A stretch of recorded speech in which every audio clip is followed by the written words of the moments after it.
ডাক্তারবাবু আমাকে রাত্রিবেলা বারবার ইউরিন যেতে হয়, আমার ঘুমটা হচ্ছে না। যদি এই প্রবলেমটা হয়, এবং আমি তো অনেক এরকম পেশেন্টদের পাই সত্যি কথা বলতে কি, কারণ এটা প্রস্টেট ইস্যুস হতে পারে, মহিলাদেরও হতে পারে জানেন তো। এবং সব থেকে আমরা কমন বলি না না আপনি বেশি জল খাচ্ছেন মশাই, রাত্রিবেলা জলটা কমান।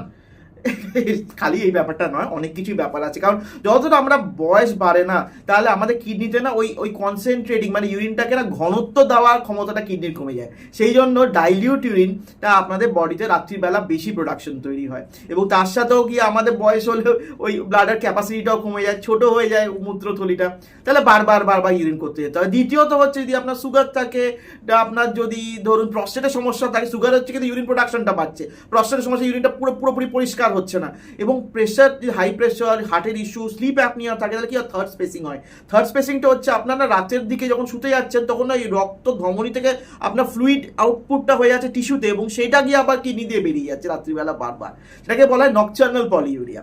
এছাড়াও যদি কোনো ওষুধ খাচ্ছেন, ধরুন অ্যান্টি ডিপ্রেসেন্টস খাচ্ছেন, বা আপনি অ্যান্টি প্রেশারের ওষুধ খাচ্ছেন রাত্রিবেলা, তাতেও কিন্তু সেই জন্য আপনার ডাক্তারবাবুর সাথে কথা বলুন, পরামর্শ খুব দরকার। এবং বিশেষ করে ইউরোলজি ডাক্তারবাবুর কাছে যাবেন, কারণ এটা কিন্তু আপনার ঘুমকে ডিস্টার্ব করবে, হরমোনাল ইস্যুস হবে, এবং আপনার সকালবেলা উঠে দেখবেন না আমি এত ঘুমালাম কিন্তু যেন আমি মনেই হচ্ছে ঘুমোচ্ছি না, তাই না? স্বপ্ন দেখছি, আমি তো ঘুমোচ্ছি না বসে, একবার ঘুম ভাঙলো তারপরে আর ঘুমই আসছে না, তখন গিয়ে টিভি দেখছি, এই করছি, হ্যানা করছি, তেনা করে লোকজনকে বিরক্ত করছি, খুব কমন কিন্তু। এবং যারা রাত্রিবেলা ধরুন অ্যালকোহল সেবন করেন, যারা কফি বেশি খান, তাদের জন্য খুব কমন, এবং জল বেশি খেলে তো হবেই। সুতরাং আমার কথা বলতে আপনি প্রথমে সাধারণ জিনিসগুলো করুন, যেমন ধরুন 3 ঘন্টা আগে জলটা কমিয়ে দিন, আগে ডিনারটা করে দিন, ডিনারের পরে একটু চলাফেরা করুন, বা আপনি রাত যখন সন্ধ্যেবেলা টিভি দেখছেন, সিরিয়ালগুলো দেখছেন, পাটা একটু তুলে নিন, যাতে পায়ের ফোলাটা কমে যাচ্ছে। এবং অবভিয়াসলি অ্যালকোহল বা উন্নত বর্জন, এবং যদি আপনি কোনো ওষুধ খাচ্ছেন সেগুলো আমি ডাক্তারের সাথে কথা বলুন।